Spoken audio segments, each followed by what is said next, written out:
In Detroit, 1957, we see a car manufacturing plant where numerous Plymouth Furies are being constructed. Among the otherwise dull-colored vehicles, one catches the eye, a vibrant red one. During the assembly process, a particular factory worker is fussing over this red car when his hand gets caught as the hood slams down on it. Another worker sits inside the car, only to be found dead later. Fast forward to September 16th, 1978, in Northern California. Arnie Cunningham is a shy teenager who spends his weekends playing Scrabble with his parents, who still treat him like a child. Arnie and his best friend, Dennis Gilder, are heading to school as usual. Arnie is awkward, and his black-rimmed glasses give him a nerdy appearance. Dennis is a football player who still supports Arnie and tries to defend him. During shop class, Arnie is tormented by several students led by Buddy Repperton.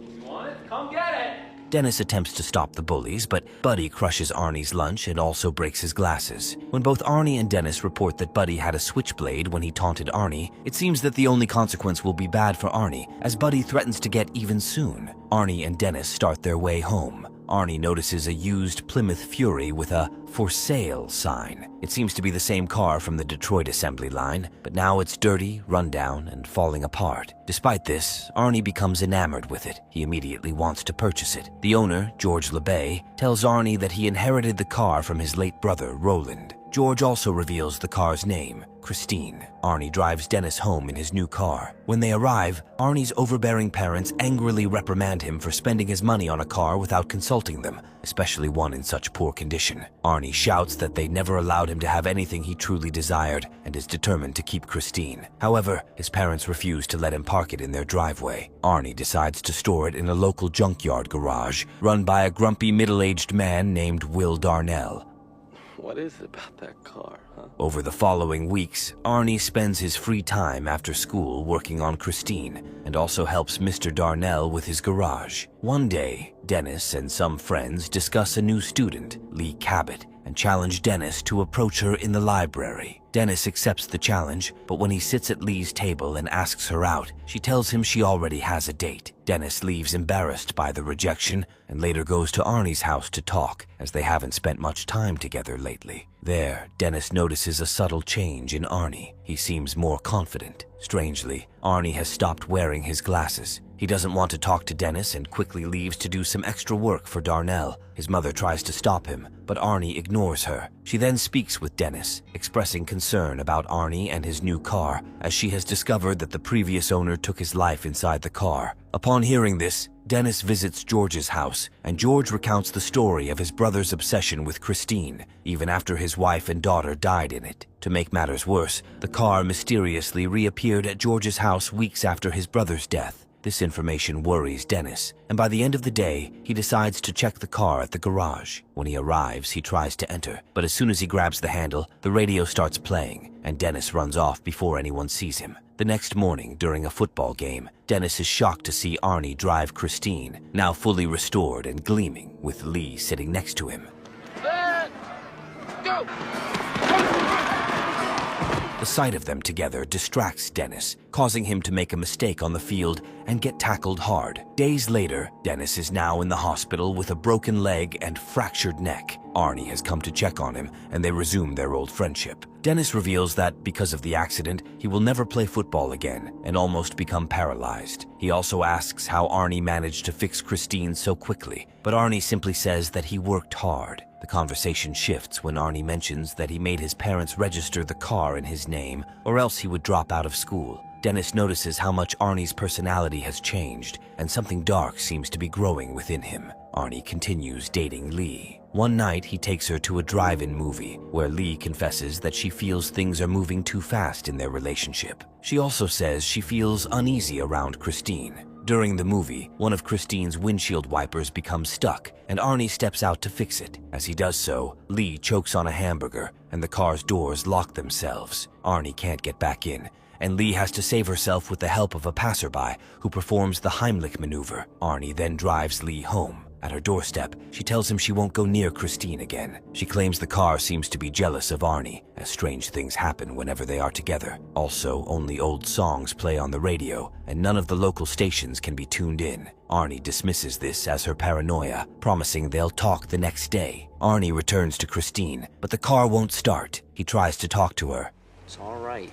Everything is the same. He tries again, and the car starts. Arnie returns Christine to Darnell's garage. After Arnie leaves, Buddy and his gang arrive and begin destroying the car. One thug starts tearing apart the seats and smashing the radio. The next day, Arnie and Lee go to the garage to retrieve Arnie's wallet from the car. But when they arrive, Arnie is stunned to see Christine completely wrecked. Arnie suspects Lee was somehow responsible, and when she tries to support him, Arnie can't control his anger and forces her to leave. The next morning, Arnie immediately heads to the garage to continue working on Christine. Determined, he searches for his tools. As he turns away from the car, he hears the sound of metal wrinkling behind him. Arnie gazes at Christine, taken aback, and realizes that part of her engine has been repaired as if by magic. His surprise fades, and he urges Christine to complete the restoration in front of him. Okay.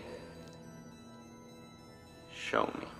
The car flickers her headlights on, and with obedience, parts shift back into their rightful places. Later on the highway, one of Buddy's associates, Moochie, he hears the sound of an engine in the distance. He draws closer and encounters Christine, who pulls onto the road and halts in front of him. Alarmed, Moochie suspects that Arnie is inside and tries to justify his actions, but the car switches on her headlights and accelerates toward him. Moochie dashes as fast as possible and narrowly leaps over a barrier just before the car reaches him. He believes he's evaded the vehicle, but Christine soon appears again, pursuing him. Ultimately, Moochie finds himself cornered, trapped with nowhere to go, and the car stops before him, awaiting his next move. With no escape, he brandishes a pocket knife, threatening the driver, but Christine starts inching forward. Despite the narrow alley, she forces her way through and crushes him. The following morning, Arnie is confronted by Detective Junkins, who claims to be investigating the destruction of his car and Moochie's death, whose body was found dismembered. Arnie denies knowing about Moochie's demise, though he is oddly pleased by the news. The detective grows suspicious of Arnie and reveals that he's heard from Arnie's girlfriend Lee about the strange restoration of the car. This causes Arnie to lose his temper, and he storms off. Later, Arnie calls Lee, attempting to persuade her to meet, but she refuses,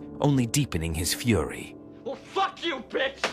Meanwhile, Buddy and Rich buy drinks at a convenience store and head off down the road. Halfway there, a car with its headlights on begins chasing them. Buddy halts to check who it is, but the headlights obscure his view. He tries to evade the car by reversing, only for the vehicle to follow suit, revealing itself to be Christine. Annoyed, Buddy accelerates, but eventually pulls into a gas station where Vandenberg works. He exits his car, pulls out a metal rod. Christine crashes into Buddy's car, crumpling it completely. Buddy, suspecting Arnie is inside, dares him to face him, but Christine speeds toward Buddy's car again, this time ramming it into the workshop. Rich, who is inside, is propelled with the car and slams against the wall. The wrecked car starts leaking gasoline, and the entire garage explodes upon contact with the gasoline. Witnessing this, Buddy flees in fear, but Christine emerges from the burning garage, engulfed in flames, and chases after her next victim. Eventually, Christine runs him over, leaving his body in flames. Sometime later, Darnell hears an approaching car, and when he opens his garage doors, he sees Christine, covered in smoke. Darnell finds it strange,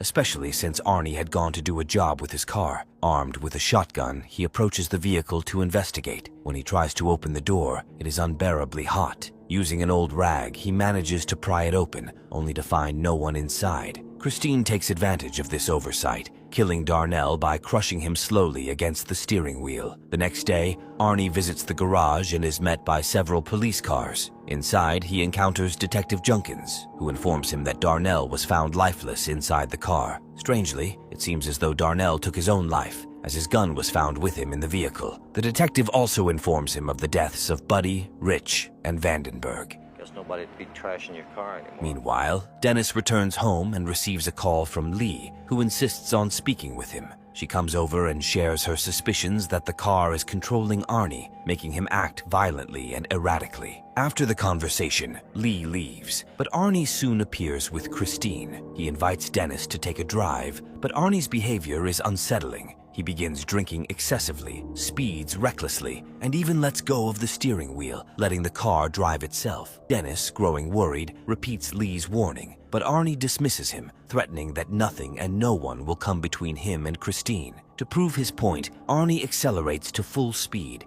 and swerves into oncoming traffic, narrowly avoiding a collision. When Dennis finally parts ways with Christine, he is more unsettled than ever. He resolves to put an end to the nightmare, believing that destroying Christine is the only way to restore Arnie. The following morning, Dennis scratches Darnell's Tonight into Christine's and drives off with Lee. They head to Darnell's garage, where they wait for Arnie and Christine inside a bulldozer. As night falls, Dennis executes his plan, instructing Lee to trap Christine inside the office by closing the door behind her arrival. Lee moves into position, but just as she approaches, Christine's headlights pierce through the darkness. She was hiding under a pile of debris and charges toward Lee, attempting to run her over, but crashes into one of the office walls instead. Arnie is ejected through the windshield and impaled on a shard of glass, fatally wounding him. Bloodied, Arnie touches Christine's bumper one last time, caressing it in his final moments, dying contentedly. Furious, Christine turns her wrath on Lee once again. Dennis, operating the bulldozer, engages Christine in combat. As Christine sets her sights on Lee, Dennis drives the bulldozer onto her rear, halting her and crushing her partially. Lee climbs into the bulldozer's cab, embracing Dennis. Yeah, you okay? But Christine regenerates and begins to heal. Dennis drives the bulldozer over Christine again, crushing her into a thin layer of metal and glass until her headlights flicker and shut off permanently. In the final scene, Dennis, Lee, and Detective Junkins stand by as Christine is compacted into a cube. The nightmare seems to be over, but within the cube, a metallic rod slowly begins to stir and straighten up. Did this story spook you out? Let us know in the comments below. For more horror movie recaps, subscribe to our channel, and we will see you on the next one. Fear awaits you.